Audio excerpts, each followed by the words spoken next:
नमस्कार मित्रांनो, तुम्हा सगळ्यांना माहितीच आहे की मी एक NLP कोच आहे, मी एक पर्सनॅलिटी डेव्हलपमेंट कोच आहे, मी एक लाईफ कोच आहे. आणि जेव्हा मी घरी जाते तेव्हा माझी मुलगी मला म्हणते, मम्मा मला एक मम्मा हवी आहे, मला एक कोच नको आहे.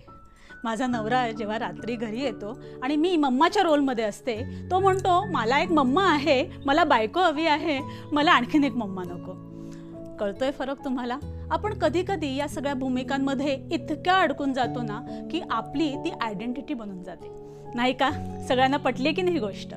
म्हणजेच काय तर आपली ओळख आणि आपल्या भूमिका ह्या दोन वेगवेगळ्या गोष्टी आहे. जाणून घ्यायचे याच्याबद्दल जास्त NLP इन मराठी, मी सीमा देसाई नायर जरूर फॉलो करा.